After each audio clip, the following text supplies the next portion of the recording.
I once worked with a firm owner who had the power to brainwash clients into thinking that they absolutely needed him, that there was nobody else in the world they could possibly work with. And this guy got away with the most unthinkable things, the requests that he would make of clients, the amount of time that they would wait for him to get stuff done. And it just blew my mind. Like, why are these clients not leaving? Somehow this guy has this evil power of making people think that they need him and being like likable to a degree that is unfair. I was on one hand envious, like, my gosh, does he have this incredible ability to make people like him? But on the other hand, incredibly frustrated as an accountant, as it's like, the reason these people are staying has nothing to do with the technical ability of this guy being an accountant. In fact, he's giving them 100 reasons to leave, but they won't because they freaking like him. I didn't get into this industry to be liked. Super frustrating. The reality is building rapport with clients, it matters. It can actually help you get through,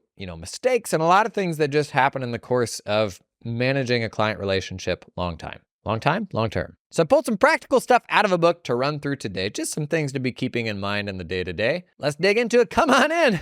How to make people like you. Ugh.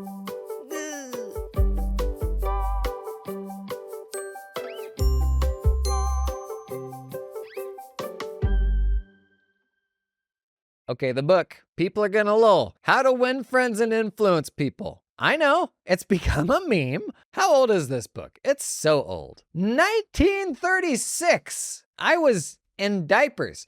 But honestly, there's so much good, practical stuff in this still, and it's written so well in a way that holds up. If you've never read it before, it's worth giving it a read or an audiobook listen once. I pulled out, here's my favorite bits. I'm on this old advice kick, trying to get away from the hamster wheel of new information, the nonstop social media feed, all that stuff, trying to get back to what's the old stuff that's stuck around. I've been grinding Zig Ziglar. I've just been eating this stuff up lately. I'm gonna run you through a few rapid fire things from this book, a big trap to avoid when it comes to building client relationships, some meteor concepts, and then, that is meat, as in carnivorous concepts, nothing to do with asteroids, and then an exercise at the end that should be fun.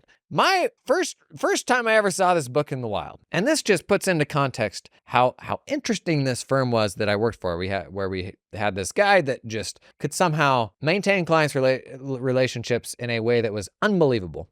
The first time I saw this book was in that office, in the bathroom. You had one men's bathroom, one women's bathroom. This was a very small office. These bathrooms were one-seaters. And in the men's bathroom, there was this bench thing that had all manners of reading materials on it. And just the notion that everybody that sits down in that room is thumbing through the same stuff, that was just always weird to me. And I still can't see or hear about this book without just that visual. But this bathroom was also an encapsulation for everything that was strange about this firm, because these bathrooms were the kind of bathrooms that were just not quite far enough away from the client waiting area to expose them to whatever calamities have befallen the people in said bathrooms. And let me tell you, there's no good way to navigate a client conversation in a waiting area that's within earshot of a bathroom. To make matters worse, the guy that ran this firm would often make phone calls from this bathroom. And because there's virtually no sound insulation, everybody in the entire office could hear any phone calls that were going on in this bathroom. So you can just imagine how this would spice up a day. One time he actually called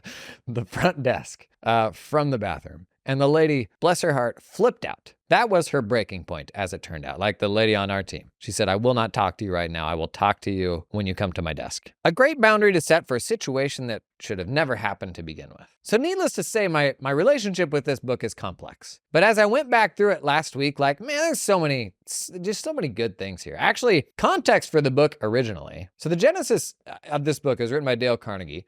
This guy was a very high profile speaker and coach and all these different things, and found that no matter how good his coaching advice was, so much of success boiled down to, is this person actually just capable of getting along with other human beings and playing in the sandbox? And for all the technical and business wisdom he could provide, where it usually fell apart was this bit. And he had a hard time going out and finding what is the source of truth for just how to navigate human relationships in the business context. That's what led him to put out this book. That's a very relatable story.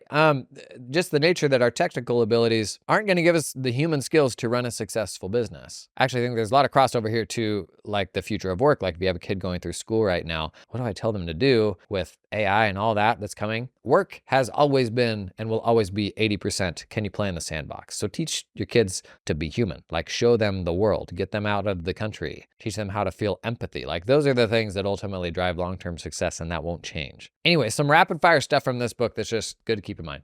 People love hearing their own name. This is maybe the most like repeated thing from this book. Say people's name, they like it. To get them to say yes. There's something about saying yes that breaks through that initial sort of context setting of, do I agree with this person or not?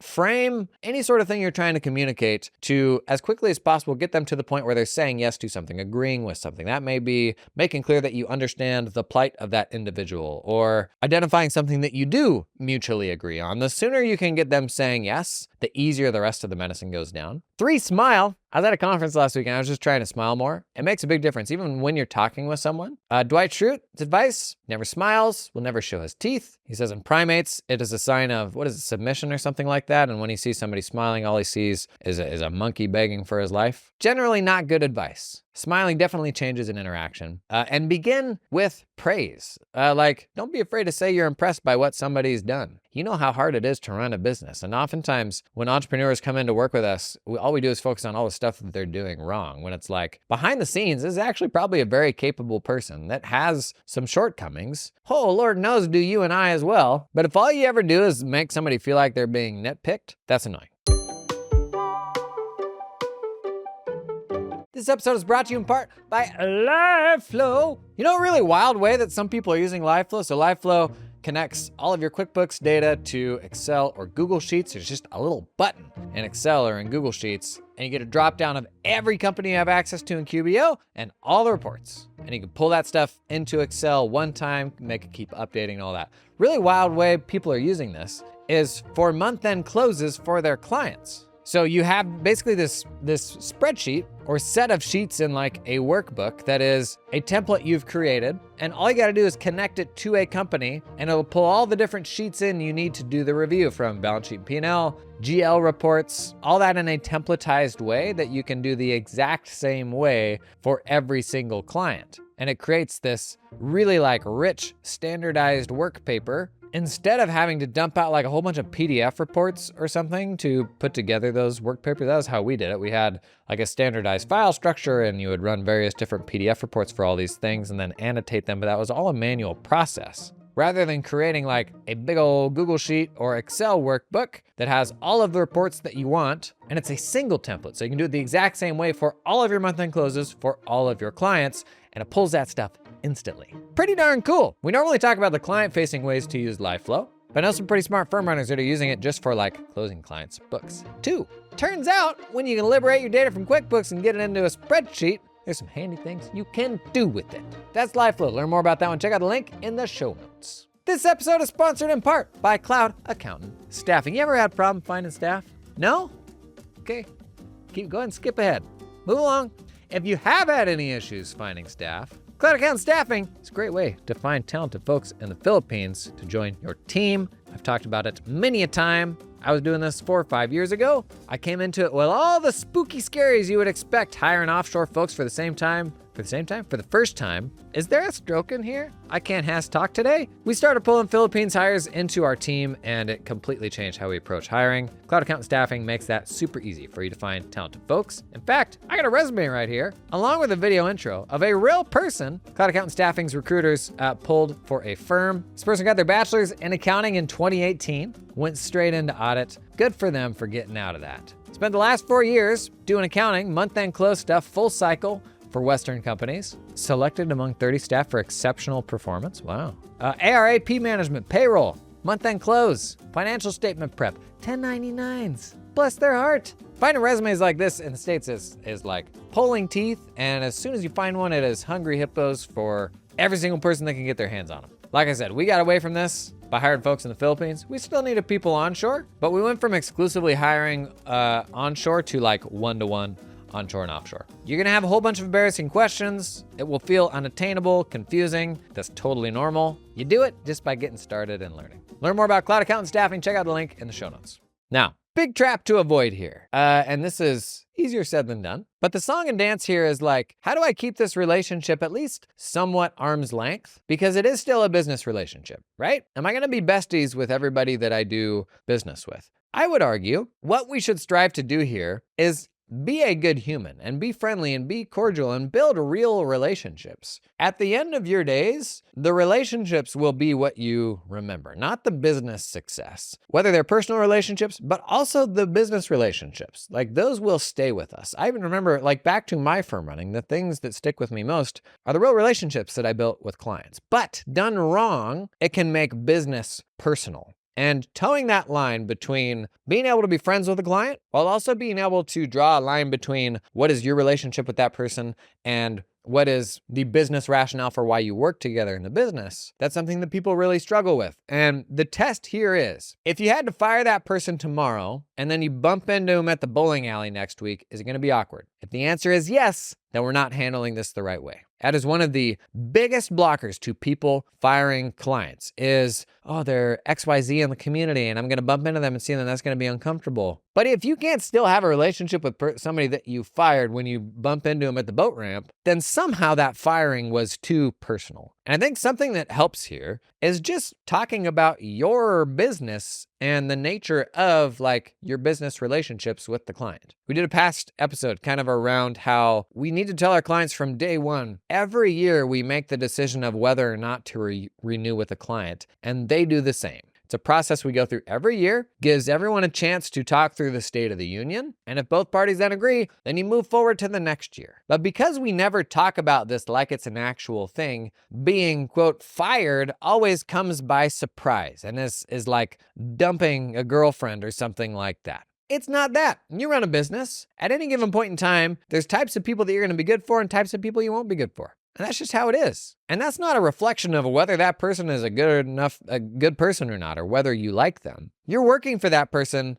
because that is a partnership that will benefit everyone. And the reality is, virtually never will one of those partnerships make sense for everyone forever. If your client's needs changed and they no longer had to file a tax return or had any accounting needs, they're not going to stick around and keep paying you. It is possible to build real human relationships with people while transacting business. And if you're no longer going to do business together, think, how can I manage my relationships in a way where if we did part ways, I would still have the same relationship with that person? I think that's something that we can all kind of strive to do.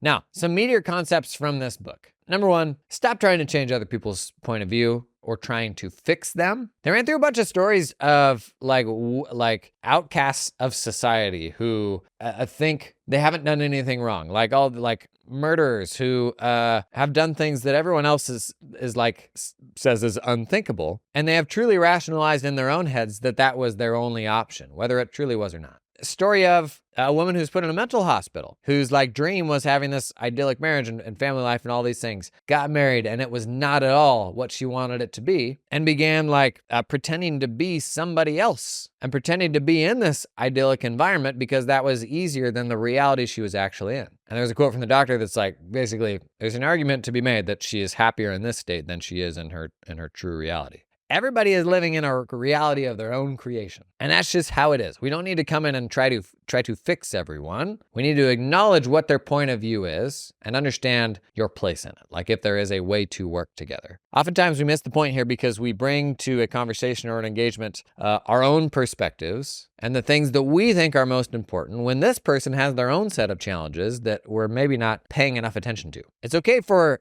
us to want them to do specific things. We just have to be mindful of framing those things through the concerns and opportunities as your client sees them. Like we can't be blind to their point of view. A second, call attention to mistakes indirectly. Nobody likes being told what they did wrong, especially if they're an entrepreneur who's the big boss and there isn't really anybody in their life that like lords over them. It's going to create friction if you try to do that, and just the fact that nobody likes being critiqued to no end. Rather than you being the source of like constantly telling them all the things that they have done wrong, There's probably a more tactful way to approach that. That is something along the lines of like, hey, let's try this different approach next time. Got this idea. If we do this thing instead, it could lead to X, Y, Z benefits. That's a very different framing than critiquing them, being punitive.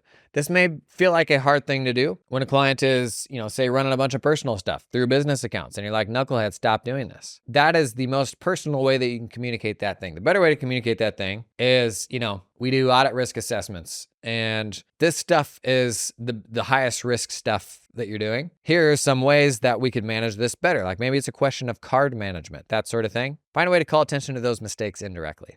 Number 3, make them talk. Stop talking so much. It's not about you. The biggest mistake you can make in like a discovery call is taking up 80% of the airtime. Everybody loves talking about themselves. In general, the more you can get people to talk about themselves and their point of view, the more they're going to like talking with you. This also goes for email. If you are working through something more open-ended, rather than writing this big long diatribe that's going to be really hard to get anybody to read, see if there's a way that you can frame what information you need from them to get them to open up. And see if you can, in a concise way, frame up the problem for them to open up for you to be able to understand it. Doubly so if it leads to them getting to the solution on their own and feeling like it's their idea. If you're dominating the conversation, and this is so common in professional services where you just send these massive emails and then they send a one sentence response, or you get on a Zoom call and 95% of the communication is you and 5% of it is them, they're going to come out of that feeling not feeling like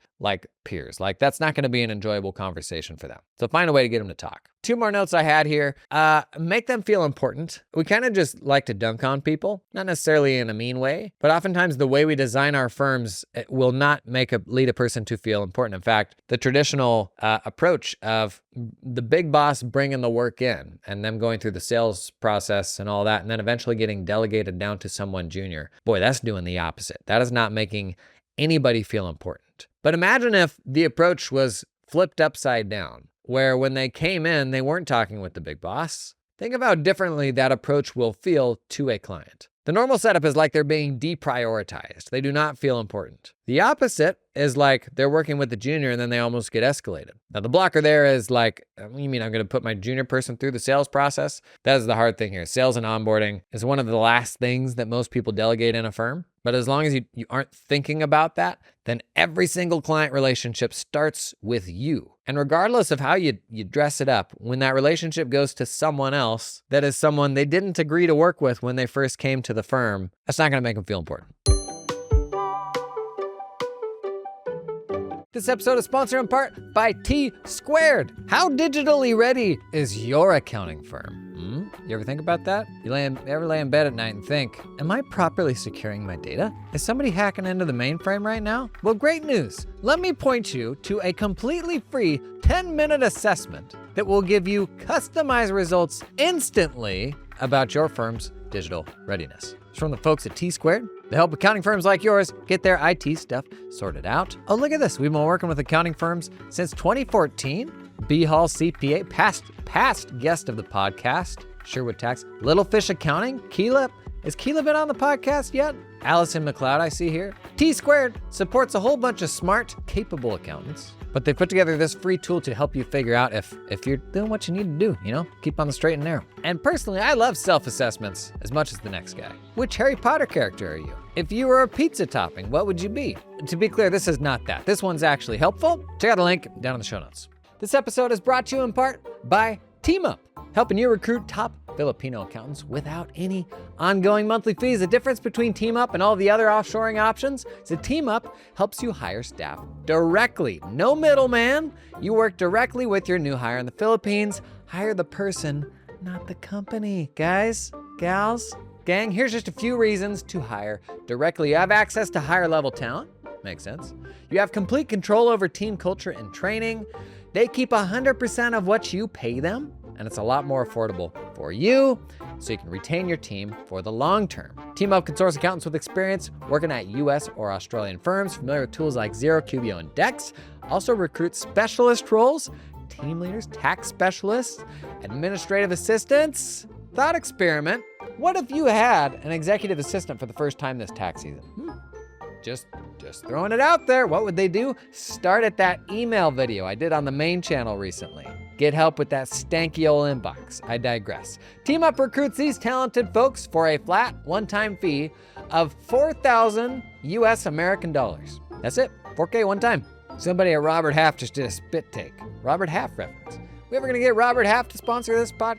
Not anymore. And they can connect you with an affordable employer of record if you need help with payroll and compliance once you hire that person. Big fan of hiring in the Philippines. You know I did a bunch of that.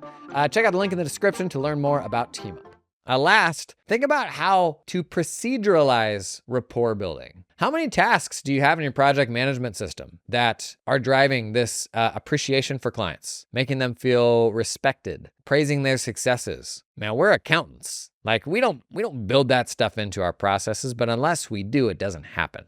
So for example, if you build an SOP around scripting a video that goes out with every financial statement delivery, does that script include anything positive, any praise? Probably not. It's probably just hyper technical. Here's what you're saying and here's what it all means, right? So for each of these little tidbits and little ideas, how do we build this stuff into a workflow? And like the very basic version is like, oh, are we sending holiday cards? But there's a more meaningful version than that can be a part of every sales conversation, for example. If you got a little bullet list of things that you need to get through, what's a way to show that like you're impressed by what they've done? Butter them up a little bit. This stuff is just so foreign to like technical accounting type folks, but has such a big impact on the management of the relationship itself. And professional services are 1000% about relationships. We want them to be about all the technical stuff, but at the end of the day, the buying decision is 100% relationships. Now, let's put this into practice with a hypothetical scenario, as imagined by a little friend I like to call artificial intelligence. Okay, here we go.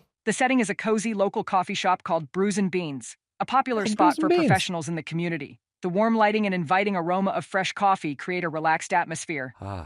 The shop is moderately busy with a mix of people working on laptops, reading books, and chatting with friends. You, the firm owner, are meeting with a client named Lisa Thompson. Lisa is a small business owner who runs a boutique marketing agency. She's been a client for a couple of years and has come to discuss some updates and possibly seek advice on some new tax regulations. Okay. Lisa is in her mid-30s, dressed smartly in business casual attire, with a friendly demeanor, but looks a bit stressed as she enters the coffee shop. Lisa, smiling as she approaches the table. Hi there, thanks for meeting me here. I really needed a change of scenery from the office. How have you been? What's the matter with my office? Or was she talking about her office? Okay. This is your internal dialogue. We're already overthinking this. Okay, how do we respond? I smile, stand slightly, and shake her hand. Thank you, things have been great. It's a good excuse for me to get out of the office as well. Lisa, relaxing a bit, takes a seat. I'm glad to hear that. It's been a whirlwind for me lately with the new clients and the upcoming tax season. Leans in slightly. Oh? Speaking of which, I've been hearing about some new tax regulations, and I'm a bit worried about how they might impact my business. Have you had a chance to look into those? Did I come all the way to this coffee shop just to talk about tax rules that haven't passed yet? I lean in slightly to match Lisa's body posture.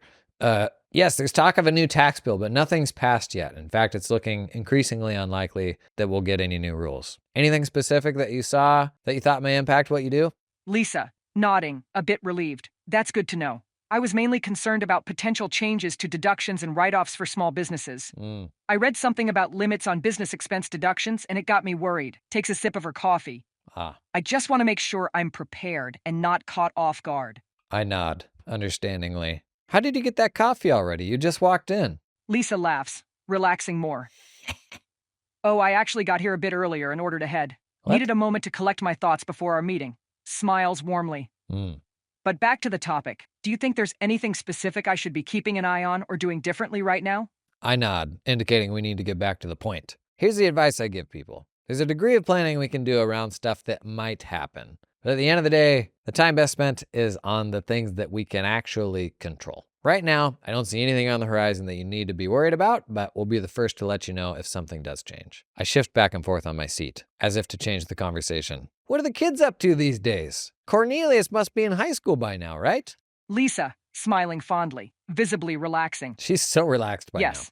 Cornelius just started his sophomore year. He's really into robotics now, which is fascinating to watch. And little Ella is not so little anymore. She's in middle school and has taken up painting. Wow. It's amazing how fast they grow up. leans back in her chair. How about you? How's your family doing? I lean back with a heavy sigh. Well, the oldest is still in prison, as you know. Kids will be kids. But the youngest just started Boy Scouts. He's having a great time. In fact, I just heard the Boy Scouts needed some local marketing support. Maybe that's something you could help them with. I saw the work that you did for the Girl Scouts around the most recent cookie campaign. That was compelling. I got half a chest freezer full of Thin Mints still. If it's helpful, I can make an intro.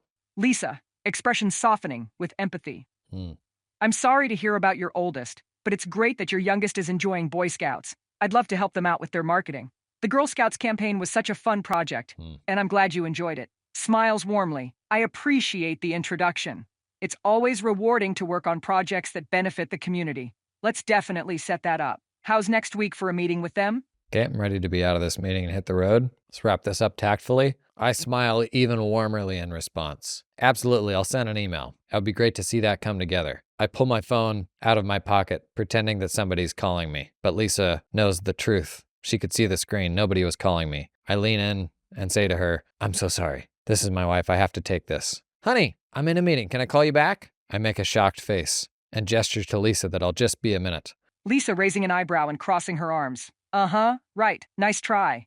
You know, you could just tell me if you need a break or if there's something else on your mind. We can always reschedule if you're feeling overwhelmed. Leans back, giving a knowing look. No need for the theatrics. Do we double down on this? I drop my phone. It bounces hard off the ground. I pick it up and look at it. Oh, darn it. Oof, that was a really important call. Listen, Lisa. I come over to shake her hand. It was great seeing you, but that sounded important. I got a jet. Lisa stands up slowly, maintaining eye contact.